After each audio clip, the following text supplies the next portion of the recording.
Hello po mga kababayan, kamusta po kayong lahat? And once again, welcome back to another episode of Simply Talkies Vlog. Ang pag-uusapan natin mga kababayan ay itong si Senator Bato. Kasi meron po siyang press con kahapon about dito sa ICC at dito sa People's Initiative. Sino po yung pinararatangan nila? Classic talaga na textbook, di po ba? So, uunahin natin yung tungkol po sa ICC. So, siguro hindi na tayo magbibigay sa inyo ng video, yun na lang pong mga balita at quote card. So, bago po tayo magsimula, tayo po ay magpapasalamat sa lahat ng ating channel members, sa ating mga followers, subscribers, sa mga nagla-like at nagsishare ng ating videos. Maraming salamat po sa inyo. At the same time, also thank you sa lahat nagbibigay ng super chat, super stickers sa ating mga premiere ng mga videos at super thanks sa mga nag-reply naman po. Yung pong mga nagbibigay, inilalagay po natin, ipinopost po natin sa community nitong Simply Talkies Vlog YouTube channel. At ganun din po sana paki-follow nyo na rin no, yung ating FB page Talkies ni Pidol. Yung description po, yung link nandyan po sa description nitong lahat ng ating mga videos na ina-upload dito sa YouTube. No? At the same time, just to give you a heads up, tayo po ay gagawa ng secondary channel just in case tayo po ay ipa-take down ng mga binibira natin. Pero yun po, ang magiging content nun is majority nagbablog po tayo sa loob ng sasakyan. Habang tayo po ay nasa parkingan, nasa loob lang ng kotse, nag-aantay ng mga kasamahan, no? Driver, Uber or Lyft, no? Habang nag-aantay ng ng sundo, no? Okay, so ganun po para at least kung ma-take down itong Simply Talkies Vlog, may backup tayo. Kung ma-take down din yun, back up ulit tayo. Hindi tayo after dun sa profit ng channel natin, kundi sa ating pagbibigay ng opinion at reaction. So remember, pro-admin po tayo. Ngayon, kung yung admin na ito ay merong nagawang mali, kailangan natin silang suplakin, no, para maging fair. Okay? So, unahin natin yung sinabi ni Senator Bato tungkol sa ICC. Pero bago po yan, mag-background checking tayo. Kasi ito pong si Roque, ito pong maingay dyan sa ICC na sinasabing nakapasok na, ganito. Sinasabi naman po ni Minardo Guevara na wala pa naman sa amin, nag-aabiso, ganun din sa MBI, ganun din sa kapulisan, kay DOJ, at higit sa lahat sa Bureau of Immigration. Hindi nga nila matukoy kung nakapasok o hindi. Wala nga silang info. Pero si Roque, ang galing po ng info niya. Sinasabi niyang nakapasok na. Kasi siguro may video kasi na yung lawyer nung mga biktima ng war on drugs ni Digong, sinasabi na may ganito daw, may nagtatanong na, ganyan, may nag-iimbestiga. So, they are concluding those are the International Criminal Court. No? Pero, si Rumilla, ito po sabi. No? Ito na lang yung latest na sinabi ni Rumilla. Dito po sa balita ng Manila Standard, January 20 article. Ang sabi lang po dyan, Rumilla, government won't stop ICC if, may condition po, the word if, sa Tagalog, kung, it follows Philippine legal procedure. Kailangan sundin nila yung procedures natin ng legality. The government will not stop the International Criminal Court from investigating former President Duterte bloody war on drugs provided that its conduct follow Philippine legal procedure. Quote, we're not here to stop them, yung ICC. Because if they're not doing anything illegal, there's nothing wrong with that. Ayun po ang sabi ni Remulla. Remulla was referring to the intention of the ICC to look into the flagship anti-narcotics campaign of the Duterte administration, which left thousands dead open under questionable circumstances. If they're getting statements, they're getting evidence. It's okay.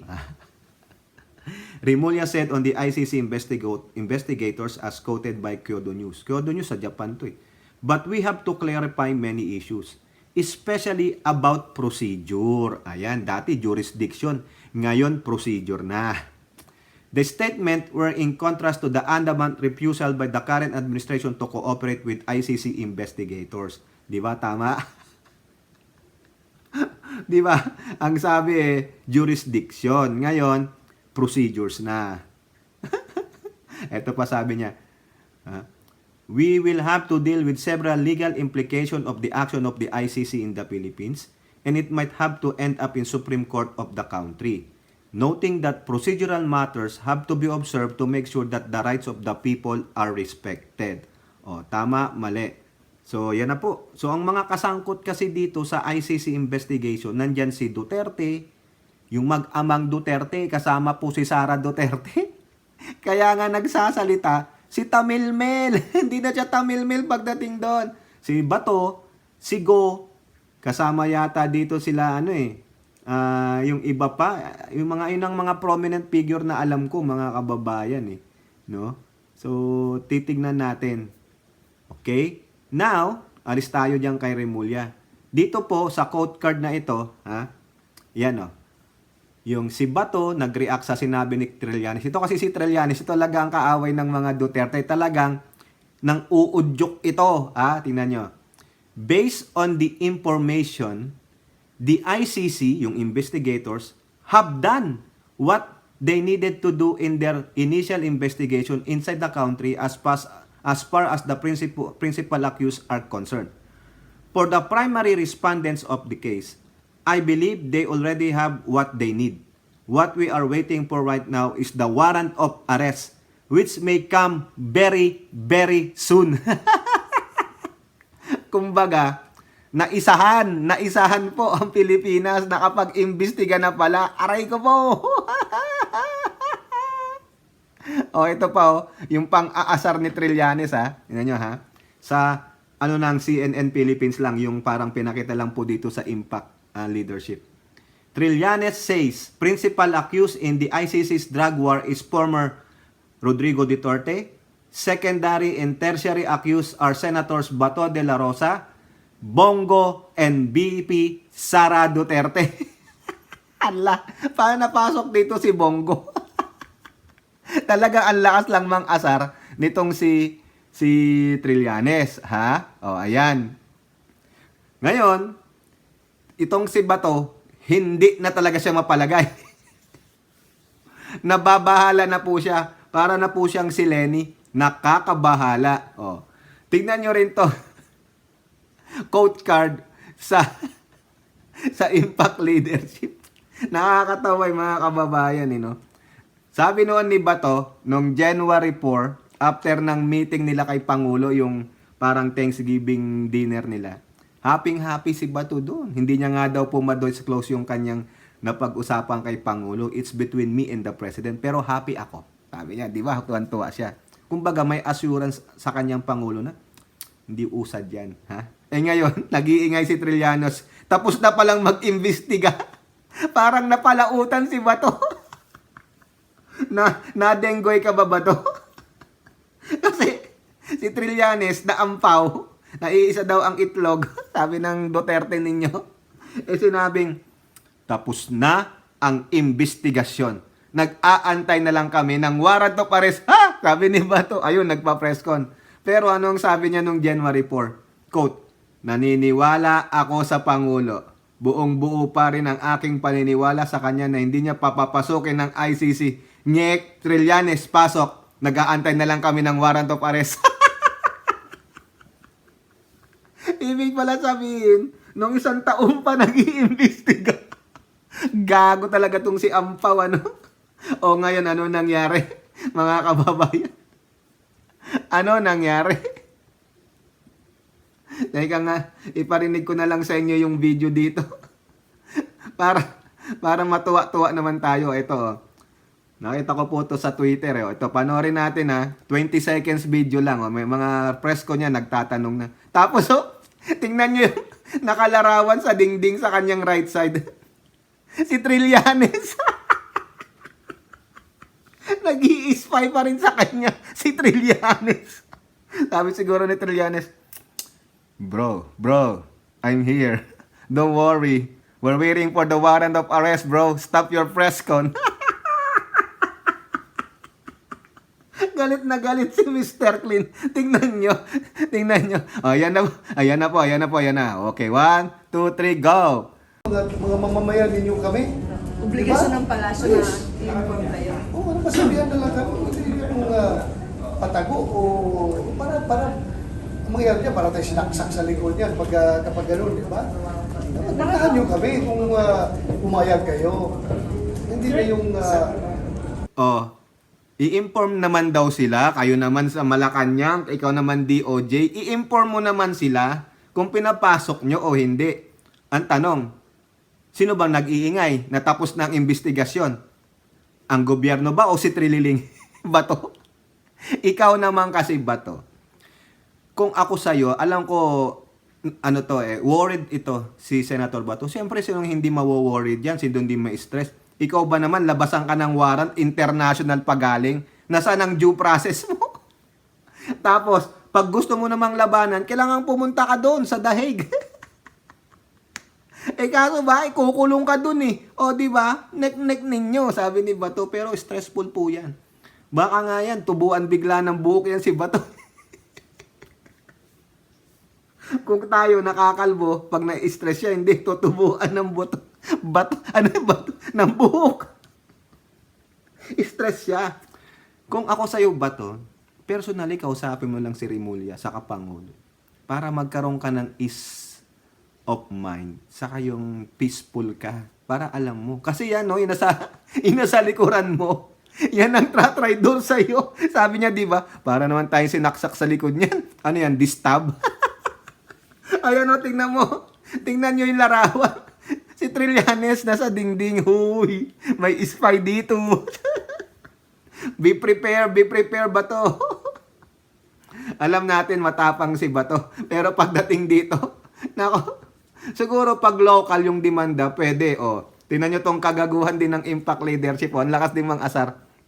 Sabihan na lang kami. Hindi yung patago ang mangyari dyan para tayong sinaksak sa likod niyan pagka ganun. Meron pang isa mga kababayan, yung buo. Galing din to sa impact leadership. Ang sabi pa niya, hindi sino kaya ang pinatutungkulan niya dito? Be man enough. Just tell us the real score. Ano ba score? Talo Hinebra? Panalo! Ano ba score? Naka-score ka ba? Hindi. Busted ako. Ang tapang Be man enough. Rimulya, ikaw nagsasabi niyan. Man enough. Presidente, hinahamon ka, Be man enough. Kasi itong si Trillanes, ang lakas mang asar. We are just waiting for the warrant of arrest which may come very, very soon. Very na. Ay, soon na. Very, very pa. Yari na si Kalbo. Di ba? Ay, sabi tuloy natin to, natatawa talaga ako mga kababayan. Sabihan lang. Wala namang problema dun. Wala namang patalikod na transaksyon. Ay, meron po. May patalikod na transaksyon. Hoy, Bato, meron. May talikuran nga, di ba? Ano ba naman tong si Bato? Pag sinabihan mo ako noon na hindi sila pwedeng pumasok at biglang nagbago ang ihip ng hangin at ngayon ay pumayag na kayo, please tell us. You are our president. You are our leader. Please tell us so that we know what to do. Senator Bato, bakit mo inaakusa ang presidente na may kinalaman dyan sa pagpapapasok sa ICC sa Pilipinas? Ang tanong, baka itong sinasabi ni Trillanes, alam mo naman ito. They want to twist words to plant into your brain na ganun nga ang nangyari, na even though sinasabi niya, what they needed to do in their initial investigation inside the country, as far as the principal accused are concerned, probably, yung sinasabi ni Menandro Guevara, si Soljen Bayan, no, na nag-online niyang mga yan. Di po ba? Meron ba nagsabi, pinatotohanan ba ni Trillanes, may mga pictures ba siya, may video evidence ba siya na itong ICC ay nandyan sa bansa at nag-iimbestiga? Wala naman.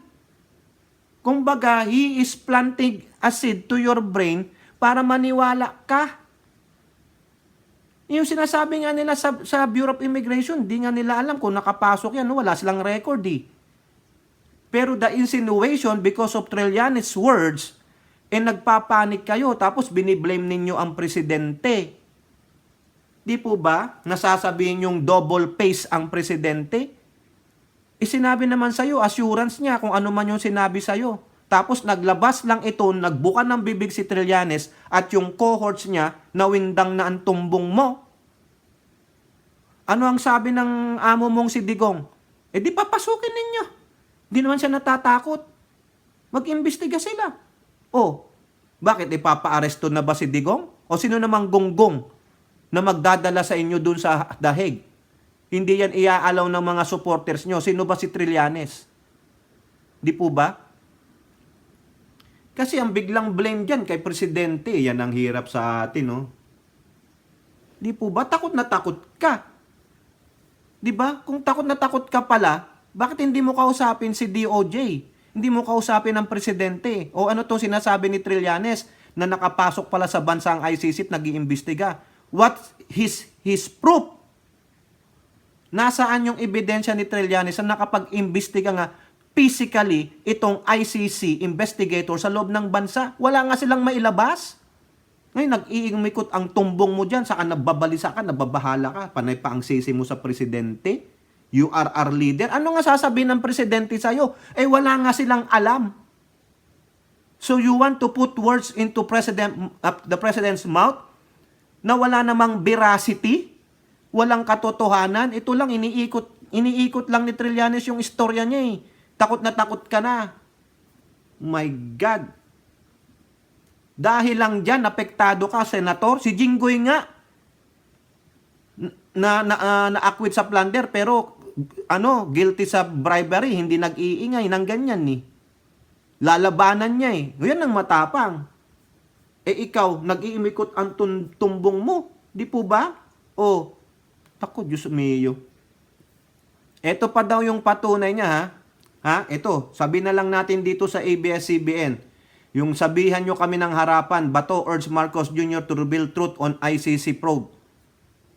Ito lang sabihin natin.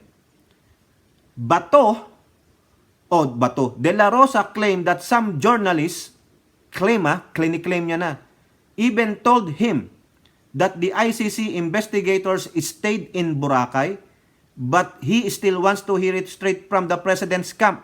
Sinong journalist yan? Di po ba? Ito pa sinasabi niya, aside from rumors that ICC investigators were in the Philippines, his sources in various government agencies failed. The word failed. Bagsak. Failed to confirm. Hindi nila na-confirm if the information was true. Di po ba? Kiniklaim lang niya na some journalist daw, sinabi daw sa kanya, ano ibig sabihin yan? Chismax.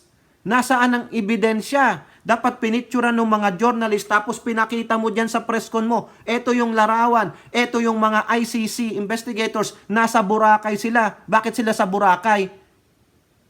Tourist destination yon. Ibig sabihin, doon sila mag-iimbestiga? Nandoon yung bulk of mga EJK? Come on. Di po ba? Nakita nyo? Sinabi niya aside from the rumors, chismis, di po ba, that ICC investigators were in the Philippines? Tingnan mo si Trillanes Yung ginagawa ni Trillanes is to steer your brain. Haluin yung utak mo, mawindang ka, isipin mo talagang nag-imbestiga para sisihin mo si Presidente Marcos.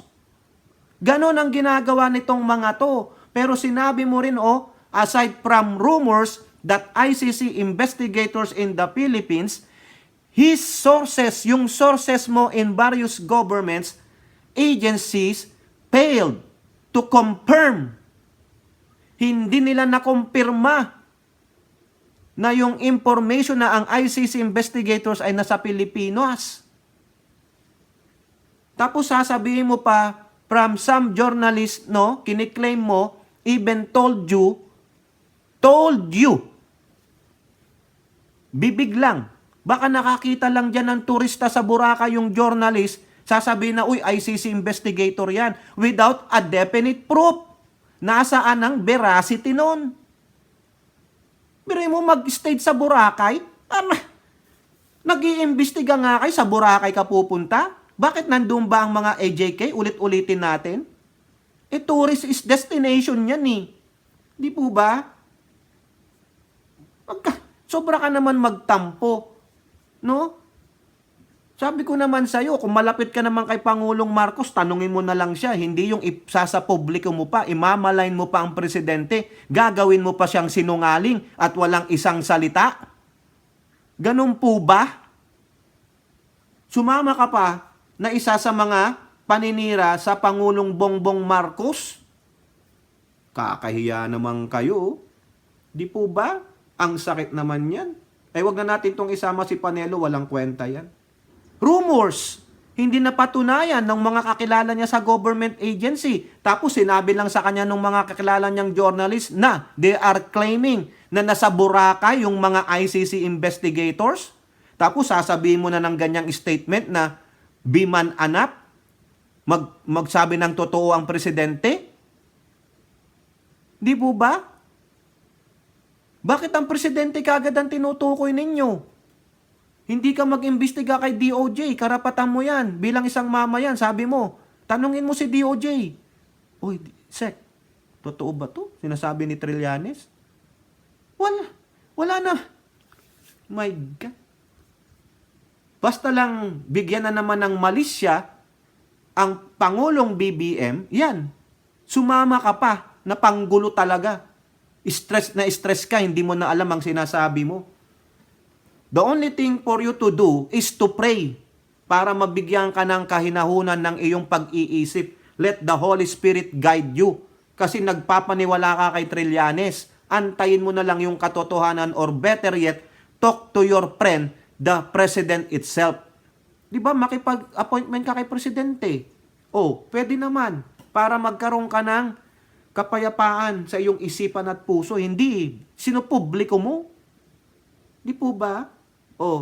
Tapos sinasabi niya pa mga kababayan, may isa pang video na despite of daw kung sakasakaling makapasok man ng ICC, he will still support the government. Ganyan sana. Hindi daw siya sasali sa destabilization plot. Yun lang ang punto ko mga kababayan. Nawiwindang siya, umiikot ang kanyang tumbong, nababalisa na siya, stressful na siya dahil sa sinabi ni Trillanes. Ang tanong, nasaan yung veracity ni Trillanes na nakapasok nga ng bansa ang Pilipinas? Malay nyo, it is just a trickery.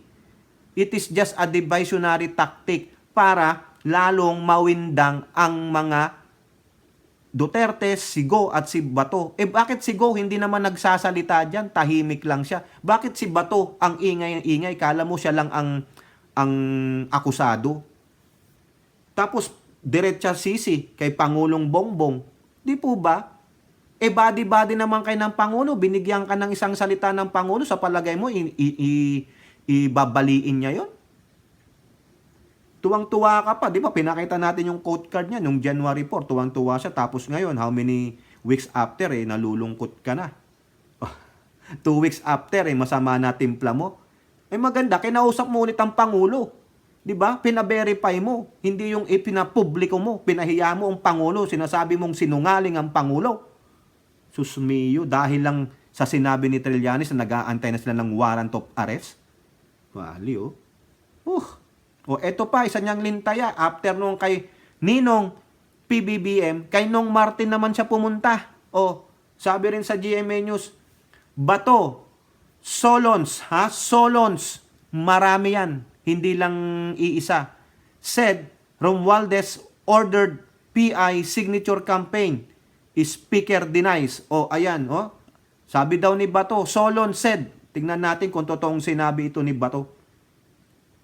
Senator Ronald Bato de la Rosa on Monday said that a Congress member told him Speaker Martin Romualdez ordered his colleagues to facilitate the push for a people's initiative in a bid to amend the 1987 Constitution. Romualdez denied this. De la Rosa made the claim as he expressed opposition to the ongoing signature campaign which supposedly asked voters if they are in favor of amending Article 17, Section 1 of the 1987 Constitution to allow all members to jointly vote on proposed constitutional amendments in the Constituent Assembly. For De La Rosa, those who push for this amendment are only considering their self-interest but added that they cannot be blamed if there were orders from the House leadership. May nagsabi daw sa kanya na House member. Sino pa ba yan? Yung iba dyan. Di ba yung mismong pinsan na nga ni Speaker ang nagsasabi na si Speaker daw ang nag-uutos niyan kasi yung mga text messages ay galing sa opisina ni Speaker Martin. Di po ba? O ayan, anong sabi ni Speaker? Dininay niya, mamaya babasahin natin. Mahirap na kasi kung kukomportahin mo sila. Sabihin nila sa'yo, boss, pasensya ka na, just following orders lang kami. May orders ang aming Speaker. Susunod lang kami sa order. O, ayun, ha? Sinabi niya daw na mismong si Speaker, sabi daw nung mga Solons. Pero anong sabi ni Erwin Tulfo? Wala namang ganyang order. Di ba? Walang in-order na ganyan kasi sabi ni Erwin Tulfo, I think na-vlog ko ito, 2 or 3 times na akong umaattend ng meeting pero wala pong binanggit si Speaker na mag-People's Initiative kayo, magpapirma kayo, may suhulan. Wala po eh. Pero siyempre, alam mo na, the narrative is there because sinimulan ng pinsan niya. Siyempre, yung mga Solon, gagamitin yung pinsan niyang si Malditang Amy Marcos. Tama? So, itong mga to, once na nagbitaw ka ng salita at ikaw ay prominente, gagamitin ka ng mga yan. Kaya ang sisi niyan sa'yo. O ngayon, nasisisi si Martin na siya ang may pakana niyan kasi isa rin siya sa nagbitaw ng salita bago mag-close ang Congress nung holiday break. Nasabi niya, sa 2024, i-open natin ang charter change. Pero yung iba, nagsimula na mag-People's Initiative. Ang tanong diyan, ilabas ninyo. Kung matapang pala tong mga Solons na to, kung ayaw pala nila niyan, ilabas ninyo. For the sake of the country, ilabas ninyo ang usapan na si mismong Speaker ang nagsabing, magpapirma kayo, ito ang bayad, ito ang suhol.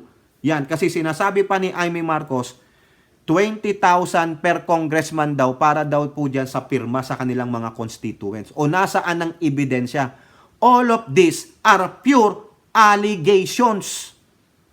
Ang tatapang pero hindi naman nila mailabas ang katotohanan, nasaan ang ebidensya para makasuhan si Martin. Matanggal siya bilang Speaker of the House kasi that's a violation para po yung vote buying. Pero anong ginagawa nyo? Trial by publicity. Sinisira nyo yung Speaker na wala namang kayong mailabas na ebidensya na siya lahat ng may kasalanan. Kasalanan bang banggitin niya yon?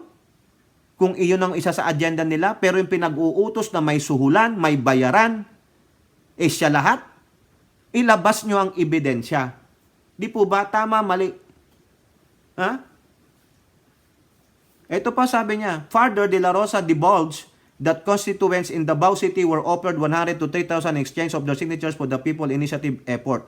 Meron nag-i-issue sa Davao City, pipirma sila, inisyuhan sila ng claim stub, pirma, claim stub, siguro para sa tupad. Siguro, pero siguro? No? Para na naman yan na chismis na naman daw. Wala naman. Nasaan ang ebidensya? Di ba? Tapos sinasang-alang nyo pa ang Davao City, malay nyo, meron lang gumagamit niyan para masisi ang Speaker. Di ba? May mga tao pong ganyan na yung mga salaula ang pag-iisip. Sige, gawin natin to, pero ang mabiblame dito ay yung Speaker kasi siya ang nagsimula niyan. Para sabihin na ang utos ay nagmula sa kanya. Ngayon, ilabas nyo yan. Patunayan nila para po makasuhan si Speaker Martin Romualdez. Kasi, mga kababayan, yan din po ang ini-echo ni Sherwin Gatchalian na sana lumantad kayo. No? Meron po siyang pakiusap, mga kababayan, na lumantad kayo, kayong mga nagsasabi na merong mga bayaran, o tulad ni Sara Duterte, Nasaan kayo? Di po ba? Hindi nyo may pakita para makasuhan sila. Yan po ang sabi ni Sherwin. Nabasa ko po sa isang balita. Hindi ko lang makita dito yung article. Hindi ko yata na-save. Tama, mali. Labas kayo ng ebidensya. Tapos, kasuhan natin. Sino ang mga yan? Sino ang grupo na yan? Sabi rin ng pirma, wala po kaming bayad dito. Hindi kami nagpapabayad. Ano pa? Tama, mali. Kaya nga hinihimok kayo. Hinihimok kayo ni Sherwin Gatchalian, no? I think nandito yan na magdemanda kayo. Kakasuhan natin, ayan sino ba to? Ay, hindi pala si Sherwin Gatchalian, sorry po, Senator Gatchalian, hindi po pala kayo. Nakita ko po sa Philippine News Agency. Ito, si Senate Majority Joel Villanueva. Si Senator Villanueva, sorry po, Senator Win Gatchalian, hindi po pala kayo, no? I apologize. Pasensya na po, patawad, sorry. Kasi hindi ko po na-save pero nakita ko po sa Philippine News Agency. Reports, payout, bribery to gather signatures for PI, Solon urge. I-report nyo. Yung pagbabayad, pagsusuhol dyan sa pirma ng People's Initiative para po makasuhan.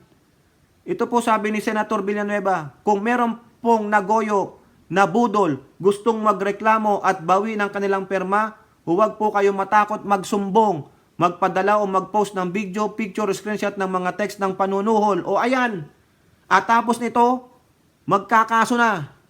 As long as na willing kayong mag-testify. Sara Duterte, ikaw, dun sa statement mo, nag-a-accuse ka. Pulong Duterte, sinasabi mo si Representative Mix Nograles. Kasuhan nyo, sumbong ninyo. Di po ba? Ikaw ba to? Ang daming Dabawenyos, magsumbong na kayo. Bakit hindi kayo nagsusumbong? Hindi kayo magpunta sa korte? Hulihin nyo yung mga nagpapapirma.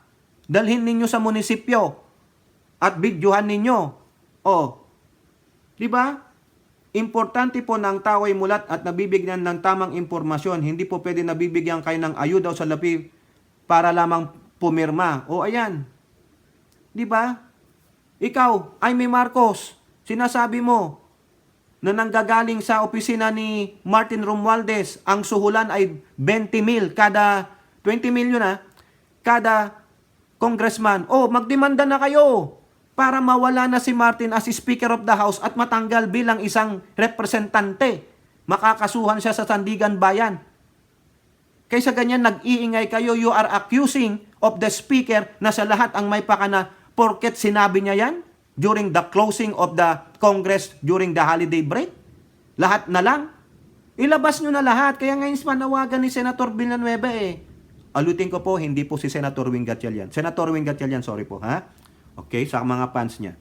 Okay, at least kino-correct natin. Di po ba?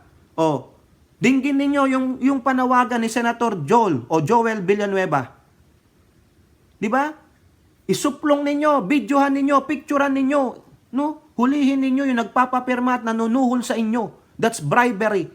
Tapos sabi nyo, sino ang nag-utos sa iyo niyan? Kung namutawi sa bibig niya, may ebidensya siya na si Speaker, then so be it. Kakastiguhin natin si Speaker. So far ngayon, walang lumalabas, puro hearsay. No? Si Sara Tamilmel Duterte, si Biats na Jaime Marcos, si Bato, kung sino-sino pa. Nasa kapangyarihan kayo, ikaw BP, ikaw sa mga senator. O kung may congressman pa dyan, si Lagman, bakit hindi kayo magdemanda? I-gather nyo lahat ng evidence and connect the dots. If that will lead to the Speaker, so be it. Kung may katotohanan man, kakastiguhin natin si Speaker. Pero ngayon wala Bakit mananawagan pa si Villanueva? Kung meron pala kayong initiative, ikaw lalong-lalo ka na, Jaime Marcos, since pinahiya mo na ang pinsan mo, why not go all the way? Tuluyan mo nang ibagsak ang pinsan mo. So, isipin ninyo, bakit pa maglalabas ng statement si Senator Joel Villanueva? Kung may initiative naman itong mga ngaw-ngaw tungkol dyan sa illegal proseso ng People's Initiative na merong suhulan, may bayaran, na kung saan ang pinaka-sinisisi ay si Speaker Martin Romualdez. Nasaan ang mga balls ninyo?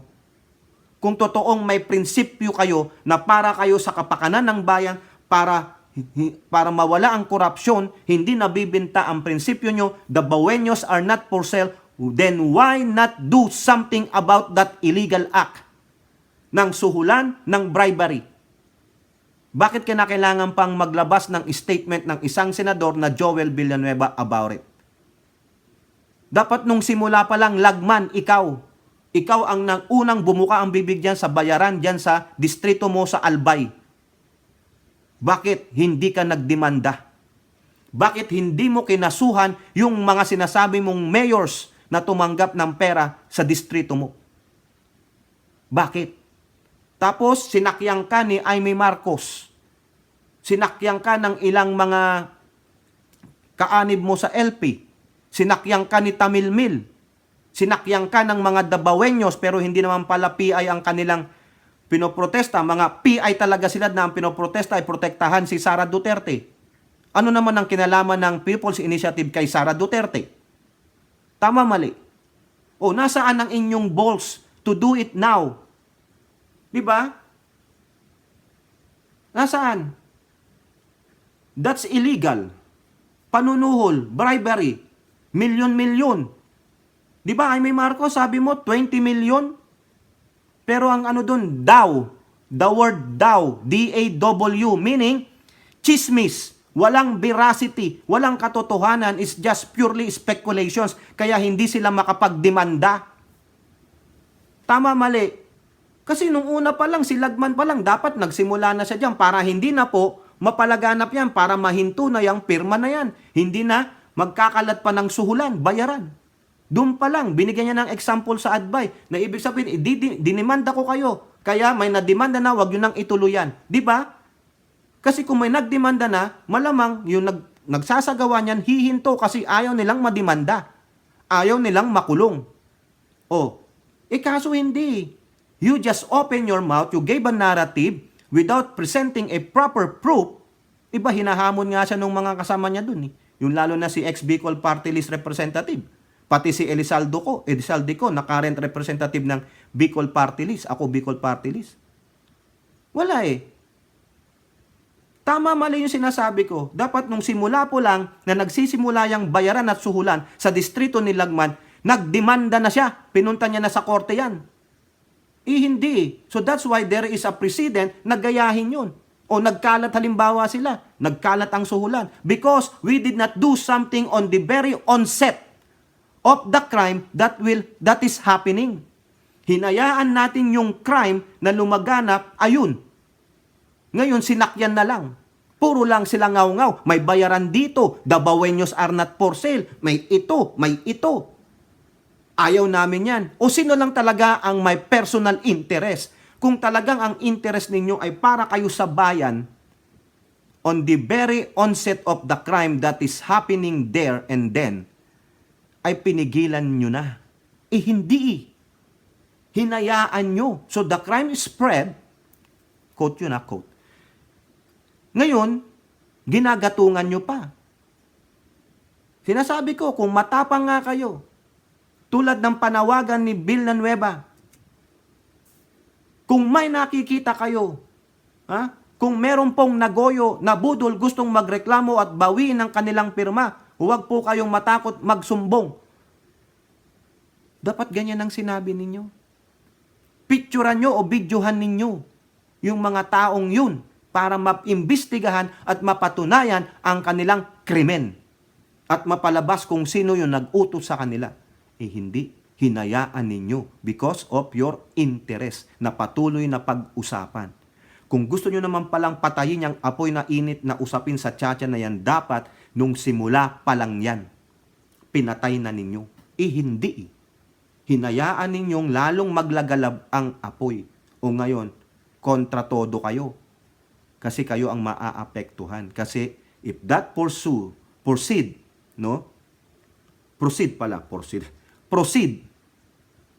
the will of the people, baka kayo ang matanggal sa pwesto.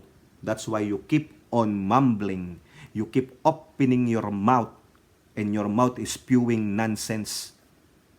Mga duwagers din kayo. Yan ang katotohanan dyan.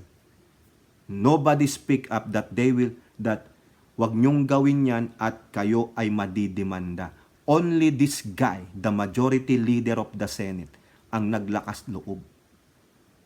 Di po ba? Now, nasaan yung mga bayag ninyong ngaw-ngaw? Ikaw, BP Tamilmil. Ikaw, Senadora Amy Marcos na sinasabing atin ng bayan. Ikaw ba to? Kayo dyan, sa mga LP, nasaan kayo? Wala. Tahimik lang kayo. Mga hinayupak kayo. Di po ba? Tama mali ako mga kababayan. Ulitin natin, sana, kung talagang ayaw nila yan, sa unang bukang bibig pa lang ni Lagman na may katiwalian na, sinugundahan na nila. Stop it. Otherwise, you will be jailed. Didemanda namin kayo. Wala eh. Hinantay pa nila eh. Kaya gusto nilang idiin kasi si Nong Martin.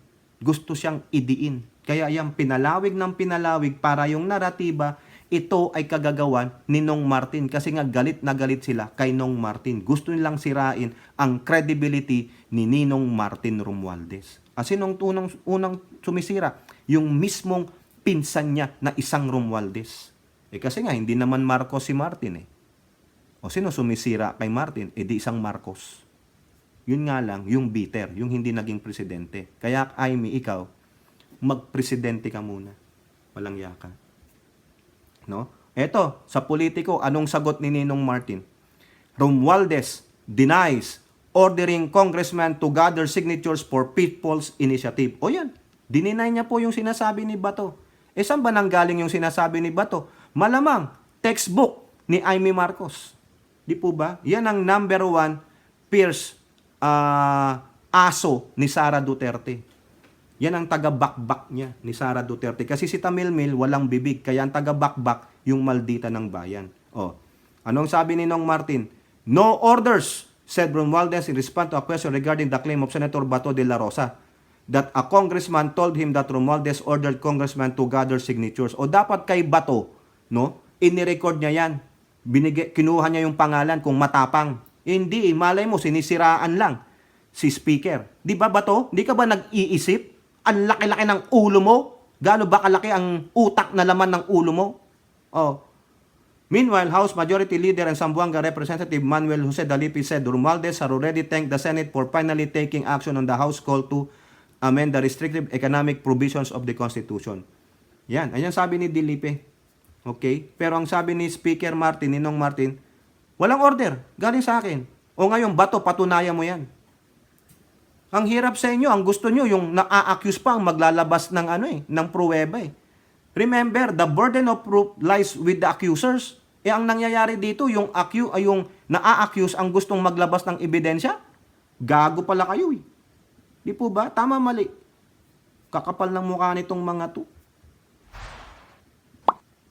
Grabe oh. O kayo po, ano pong inyong masasabi? Comment down below and don't forget to like and share. Hope to see you on our next videos. Bye-bye. God bless.